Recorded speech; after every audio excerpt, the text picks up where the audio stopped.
Hello everyone, how are you today? I hope so nice. All are doing well, and the preparation of exam is going well also. Many students are calling me, and they're telling me that they are getting well. Okay, so today I'm again here with the new chapter of your computer science book. That is a remote login and file transfer protocol. So we will discuss the important points of the chapter one by one. First, let's introduce remote login. So what is remote login?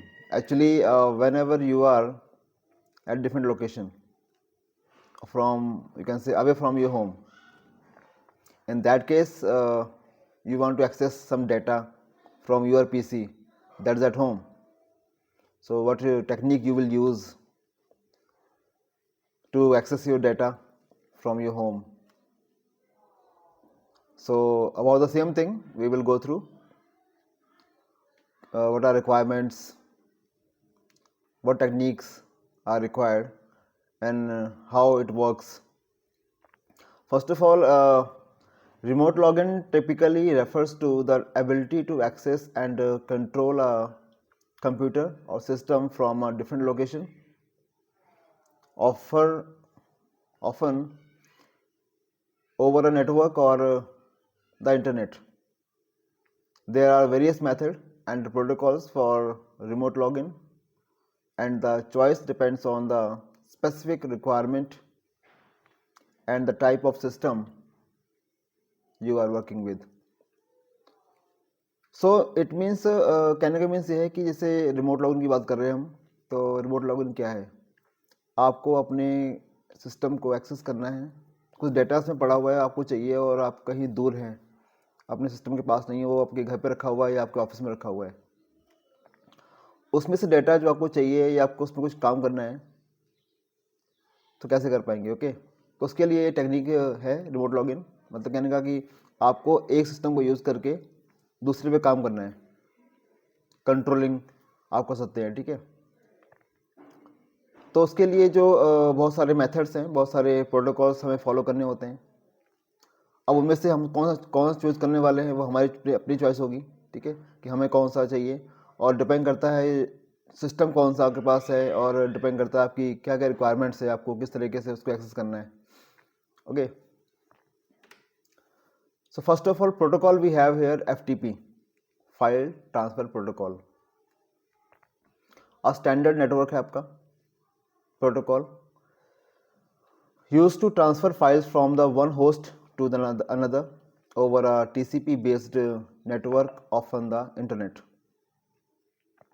तो standard protocol आपका एक आपको help करता है आपकी files को one से other PC पे ट्रांसफ़र करने के लिए. ठीक है, खासकर इंटरनेट पे बात करते हैं तो इंटरनेट एक वास्ट नेटवर्क है, बड़ा नेटवर्क है, तो वहाँ पर आपको ये हेल्प करता है फाइल्स को ट्रांसफ़र करने के लिए. Then we have SFTP, secure shell का एक एक्सटेंशन है, उसके टर्म पे काम करता है ये. SSH, फाइल ट्रांसफर प्रोटोकॉल, ये एक्सटेंशन है आपका SSH का, और प्रोवाइड करता है क्या? सिक्योर वे. जो आपका जो तरीका होगा आपका जो फाइल ट्रांसफर करने का वो थोड़ा सा सिक्योर रहता है. It uses the same secure connection as SSH, secure shell. इसके बारे में हम आगे पढ़ेंगे कि सिक्योर शेल क्या होता है. Now SCP, secure copy protocol, एक दूसरा मेथड है जो कि ऑपरेट करता है ओवर SSH के, और अलाउ करता है आपको सिक्योर कॉपी करने के लिए फाइल्स को बिटवीन होस्ट और नेटवर्क, जो सिस्टम का नेटवर्क पे अटैच्ड है थ्रू नेटवर्क, तो उनके बीच में फाइल्स को ट्रांसफ़र करना, कॉपी करना. ओके, आगे आते हैं FTP सिक्योर पर हम. ठीक है, FTPS, an extension of FTP that adds support for the transport layer security, इसको हम TLS भी बोलते हैं, और and secure sockets SSL, socket layer. Cryptographic protocols हैं ये. आपने सुना होगा क्रिप्टोग्राफी क्या होता है. एक्चुअली कुछ सीक्रेट कोड रहते हैं, ठीक है, जो सिस्टम के में आपस में शेयर किए जाते हैं, और आप कहें तो we can understand the codes. System जहाँ से डाटा सेंड हुआ, जहाँ डाटा पहुँचा, उनके आपस में एक कोडिंग जो वर्क करती है, that is known as the cryptographic protocols. HTTP और HTTPS आपको पता ही है। तो जो आपका HTTP है वो एक हाइपरटेक्स्ट ट्रांसफर प्रोटोकॉल है। HTTPS जो आपका है वो उसी का एक सिक्योर वर्जन कह सकते हैं आप, ठीक है। तो while primarily design for web pages transfer HTTP and it's secure variant HTTPS can also be used for the file downloads and uploads. तो आपको फाइल कहीं भेजनी है, कहीं से आपको फाइल डाउनलोड करनी है, बोथ केसेस में आप कहेंगे तो आपको प्रोटोकॉल हेल्प करता है, ठीक है। सिस्टम पे वायरस ना आए, कोई ऐसा अटैक ना हो, ठीक है। तो उसके लिए आपको HTTPS प्रेफर किया जाता है। टेलनेट थोड़ा सा तरीका पुराना है, अब यूज़ तो यह कह सकते हो कि बहुत कम यूज़ होता है और यूज़ लोग करते भी नहीं है, लोग उसको प्रेफर नहीं करते क्योंकि थोड़ा सा ना लेस सिक्योर रहता है ये। तो शुरू में ऑप्शन नहीं था तो शुरू में चलता था, अभी तो हमारे पास SSH आ गया है, ठीक है। हमारे पास सिक्योर प्रोटोकॉल से सिक्योर सेल्स हमारे पास हैं। तो कह सकते हो कि अब ये इतना ट्रेंड में नहीं है लेकिन सिलेबस में है तो पता होना चाहिए क्या होता है। Okay, let's go through it. Telnet is a network protocol that provides command line access. मतलब कहने के यहाँ पर ना आपको एक टेक्स्ट फॉर्म में आपको कमांड देनी पड़ती है कुछ डाटा एक्सेस करने के लिए, ठीक है, कमांड कैरी करने के लिए। तो एक कमांड एक्सेस आपका है टू रिमोट डिवाइस पे और सिस्टम पे। It allows users to connect to a server और device and interact with it as if they were physically present. Telnet does not provide encryption, मतलब आपको ये encryption प्रोवाइड नहीं करता है. So the data transmitted, including login credential, is sent in the plain text. Due to security concern, Telnet is often replaced. देखिए वही बात आ गई ना कि सिक्योरिटी का इसमें इशू रहता है थोड़ा सा, तो इसको रिप्लेस कर दिया गया है मोर सिक्योर प्रोटोकॉल से। जैसे कि आपके पास SSH है, पढ़ा था हमने, सिक्योर शेल था हमारे पास। और for remote access if possible it is recommended to use SSH instead of Telnet to ensure a secure and encrypted connection. तो बार बार वही ऑप्शन, वही कमांड दी जा रही है, वही बार बताया जा रहा है कि टेलनेट जो आपका है वो सिक्योर नहीं है। तो टेलनेट की जगह पर आपको प्रेफर किया जाता है, रिकमेंड किया जाता है कि आपको सिक्योर शेल यूज़ करें। तो that's a very good idea, और you can say your data will be secure. Okay, next आते हैं हम सिक्योर शेल पर। अब पढ़ लेते हैं क्या होता है ये, ठीक है। इट्स अ क्रिप्टोग्राफिक नेटवर्क है आपका protocol use for secure communication over an unsecure network. देखिए अब स्पेशली उसने बात करी है, नेटवर्क एक्चुअल में अनसिक्योर ही होता है जब तक आपने उसको सिक्योर नहीं किया है, या आपके जो प्रोटोकॉल आप यूज़ कर रहे हो वो प्रॉपर सिक्योर प्रोटोकॉल यूज़ नहीं करते आप, तो डेफिनेटली कहीं ना कहीं आपका डाटा है, आपकी जो आइडेंटिटी है वो अनसिक्योर रहती है, ठीक है। तो अब वो डाटा को अपनी आइडेंटिटी को सिक्योर करने के लिए, ठीक है, प्रोटोकॉल प्रोवाइडेड है तो आपको यूज़ करना होता है। इट प्रोवाइड्स अ सिक्योर वे। देखिए सिक्योर वे आपको देता है वो क्या करने के लिए, to access and manage remote systems. जो सिस्टम आप मैनेज कर रहे हो, ठीक है, जहाँ से आप बैठे हुए हो, और जो सिस्टम पे आप लॉगिन किया आपने अपने अदर लोकेशन से किसी और लोकेशन पर, तो दोनों के बीच में जो कनेक्शन सेटअप हुआ, डाटा ट्रांसफ़र हो रहा है आपस में, तो दैट शुड बी इंक्रिप्टेड, ठीक है। तो सिर्फ आपको पता होगा या जो सिस्टम से आ रहा है वहाँ वहाँ पे इसका रहता है इन्फॉर्मेशन, और बीच में कहीं भी इसका यू कैन से डाटा लीक नहीं होता आपका, और सिक्योर रहता है, मतलब कोई और इसको एक्सेस नहीं कर सकता आपके बिना, ठीक है। SSH widely used for remote system administration, file transfer protocol. इसमें आपका FTP सिक्योर्ड है, आपका SCP and secure communication between network devices. It is its security features make it a preferred choice for the accessing and managing remote servers and devices। तो क्या है कि जो आपका वाइडली यूज है, देखिए वाइडली मतलब कहने का हर जगह लोग यूज़ कर रहे हैं इसको, एक बड़े लेवल पर यूज़ होता है, और स्पेशली डिज़ाइन किया गया है इसको एडमिनिस्ट्रेशन सर्विस पर्पज़ के लिए। फाइल आपकी जो है, जो कम्युनिकेशन आप कर रहे हैं वो सिक्योर रहता है आपका, और उसका जो सिक्योरिटी फीचर इसका है वो इसको बनाता है प्रेफर्ड चॉइस, ठीक है। उसके इतना उसका सिक्योरिटी उसकी इतनी हाई रहती है कि आपको जब भी दिमाग में आएगा ना कि which protocol we should use, which we have to prefer, तो दिमाग में पहले वही आता है कि जो सिक्योर सबसे ज़्यादा सिक्योर रहता है। तो अब जो आपका सिक्योर सेल है आपका, एक मोस्ट प्रेफर्ड चॉइस रहती है यूज़र्स की, ताकि जब भी उनको एक रिमोट डिवाइस मैनेज करना होता है तो वो फर्स्ट उनका प्रेफरेंस रहेगा कि वो SSH को यूज़ करें, ठीक है, सिक्योर सर्वर को यूज़ करेंगे वो लोग। नाउ की एक्सपेक्ट्स उसके कुछ है हमारे पास, देखिए वन बाय वन देखते हैं। पहला आपका था अथेंटिकेशन, देखिए बड़ा इंपॉर्टेंट पॉइंट है authentication. SSH uses public key cryptography to authenticate the remote computers and allow a secure connection। देखिए की क्या होती है, एक इनक्रिप्टेड कोड होता है जो कि सिक्योर रहता है और दोनों के बीच में रहता है, जिसने शेयर किया और जिसको शेयर किया गया, ठीक है, दोनों के बीच में रहेगा।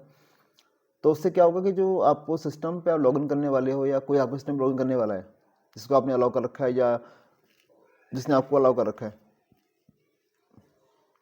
तो दोनों के बीच में कनेक्शन सेटअप कर रहे हैं अगर आप, तो देखना है कि जो की आपने शेयर की है that is a cryptography, authenticate किया आपने कि एक रिमोट लॉगिन पे कनेक्शन सेटअप हो।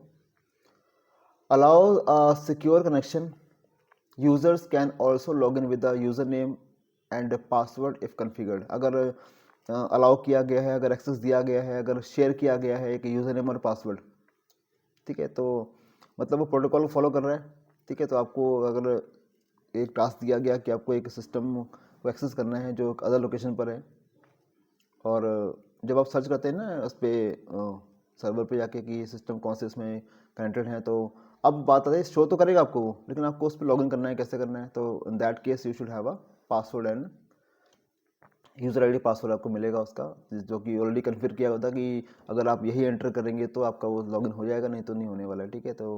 तो particular password, particular user name is given to you कि जिससे उसको एक्सेस कर पाएंगे आप, ठीक है। दूसरा हमारा आता है इंक्रिप्शंस। देखिए इंक्रिप्शन बड़ा कॉमन सा वर्ड है आजकल, अगर जो IT वाले लोग हैं उनको पता रहता है, आपको पता होगा कि आपसे कई बार इसके बारे में बात भी की गई है, ठीक है। तो all communication between the client and server, client server आपको पता है, ठीक है। क्लाइंट सर्वर क्या होता है? क्लाइंट वो है जो डाटा या कुछ इन्फॉर्मेशन के रिगार्डिंग आपसे रिक्वेस्ट करता है, ठीक है। एक मतलब कहने का एक सर्वर इंटरनेट पर है और वहाँ पे कुछ डाटा स्टोर किया गया है। एक क्लाइंट PC है जो उससे रिक्वेस्ट करेगा थ्रू ब्राउज़र की उसको कुछ डाटा चाहिए, कुछ इन्फॉर्मेशन चाहिए उसको, तो थ्रू लिंक्स वो वहाँ पर पहुँचेगा, ठीक है। सर्वर चेक करता है कि डाटा पूछने वाला, डाटा आस्क करने वाला कौन है, वो चेक वेरीफाई करेगा कैंडिडेट और लगेगा कि something is secure, then it will allow to access data. तो सर्वर हो गया डाटा भेजने वाला और क्लाइंट हो गया डाटा को आस्क पूछने वाला या उससे मंगाने वाला, रिक्वेस्ट करने वाला, ठीक है। तो क्या करता है ये बिटवीन क्लाइंट एंड सर्वर एक इंक्रिप्टेड फॉर्म में एक सेटअप करेगा और फिर कहता है कि preventing eavesdropping and unauthorise access, prevent करता है अदर यूजर्स को जो अथॉराइज नहीं है लॉगिन करने के लिए। जिसके पास ID पासवर्ड होगा तो लॉगिन कर लेगा, लेकिन जिसके पास ID पासवर्ड नहीं होगा उसको वो अलाउ नहीं करेगा, ठीक है। उसको जो लॉगिन उसको प्रिवेंट कर देगा, उसको स्टॉप कर देगा वो, ठीक है। ये भी इसका एक्सपेक्ट है।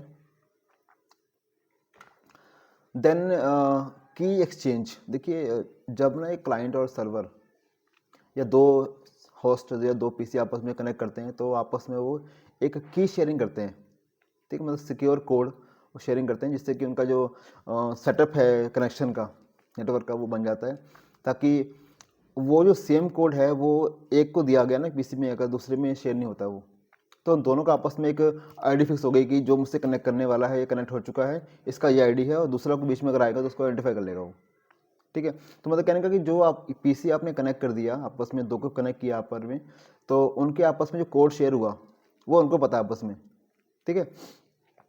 तो कहता है कि SSH uses key exchange algorithm to establish a secure connection. देखिए उसका मतलब वही है कि जो कोड दिया गया, जो जहाँ कोड मिलेगा वहीं से उसका सेटअप होने वाला है, ठीक है, अदर को अलाउ नहीं करेगा। तो it ensures that encryption keys are generated and exchanged securely between the client and server। पहले की जनरेट होती है, देख की ना बनी बनाई नहीं मिलती कहीं भी, जब भी सेटअप कनेक्शन किया जाता है ना तो उस टाइम पर ऑटोमेटिकली एक सिस्टम से की जनरेट होती है और वो उसी PC पर शेयर की जाती है, इसको कनेक्शन करना होता है, ठीक है। तो उस की का मतलब होता है कि जहाँ से की शेयर की गई है तो उन दोनों का आपस में कनेक्ट हो गया आपस में, तो एक क्लाइंट है एक सर्वर है, तो जब तक उनका कनेक्शन रहेगा आपस में, जब तक वो डाटा शेयरिंग चल रही है तब तक उनका जो जनरेशन ऑफ की था, जो आपने की एक्सचेंज की थी, वो सेटअप रहेगी।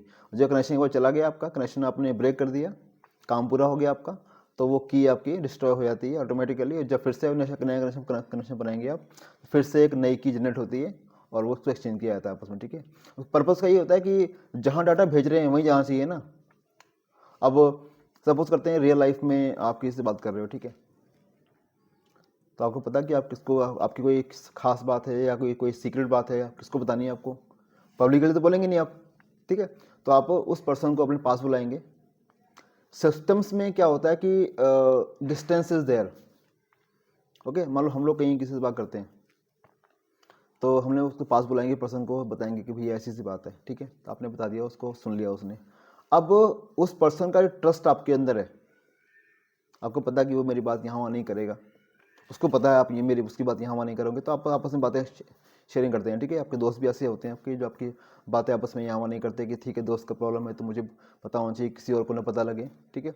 तो अब यहाँ पे तो देखिए ऐसा नहीं है, यहाँ पे ऐसा नहीं, यहाँ पर हर सब सॉफ्टवेयर के थ्रू होता है, ठीक है, सब कोडिंग के थ्रू होता है। तो मतलब कहने का यहाँ भी ऐसा तरीका बनाया गया कि देखिए विश्वास, इमोशंस, हमने यहाँ उसकी बात नहीं कर रहे हैं, यहाँ पे बात हो रही है कंप्यूटर्स की, बात हो रही है सिस्टम की, बात हो रही है प्रोटोकॉल्स की। तो यहाँ पर एक इंक्रिप्शन दे दी गई, एक फिक्स कर दिया गया कि यही है बस, इस की को जहाँ पे मिलेगी वहाँ कनेक्शन करना है, अदरवाइज स्टॉप द कनेक्शन, ठीक है। मशीन को सोचना नहीं पड़ता ना, मशीन को तो बस डाटा चाहिए, जहाँ उसको मिला कि इन्फॉर्मेशन करेक्ट है, डाटा ट्रांसफर हो गया, जहाँ कुछ मिसमैच हुआ वहाँ पे स्टॉप हो गया, ठीक है। तो that's a total firm things are there. आगे आते हैं पोर्ट फॉरवर्डिंग में। तो जो आपको सिक्योर शेल है सपोर्ट करता है पोर्ट फॉरवर्डिंग को, अलाउ करता है सिक्योर टनलिंग। टनलिंग मतलब होता है कि when we are making a way for data transfer, रास्ते डाटा भेजने के लिए, मंगाने के लिए हम लोग रास्ता बनाते हैं ना, way we are making out, तो उसको टनलिंग बोलते हैं। और for network connections this feature is useful for the secure access to services on a remote server. Tunneling क्या होती है?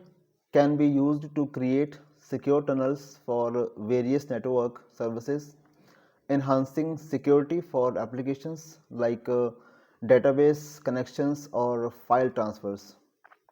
तो टनलिंग मतलब कहने का कि एक यूज़ किया जाता है इसको कि क्रिएटिंग सिक्योर टनल्स, मतलब ना जो सिक्योर रास्ते होते हैं जहाँ से डाटा हमारा जाएगा और यहाँ वहाँ डिस्टर्ब नहीं होगा, ठीक है। तो नेटवर्क सर्विसेज हैं बहुत सारी, उनको एनहांस करना है, सिक्योरिटी लेवल को बेटर करना है, ठीक है।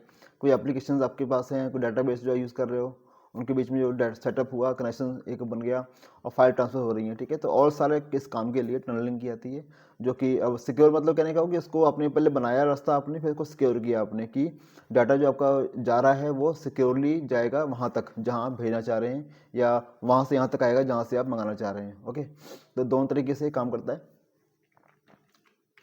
तो आई थिंक इसमें चैप्टर में इतना ही है, और कुछ डाउट्स होंगे तो आप कमेंट में मैसेज करेंगे मुझे आप, तो hopefully I will be go through them and मिलते हैं नेक्स्ट वीडियो में। तब तक के लिए इसको रिवाइज करिए, ओके। कोई डाउट्स आएंगे तो do message me. Thank you, take care.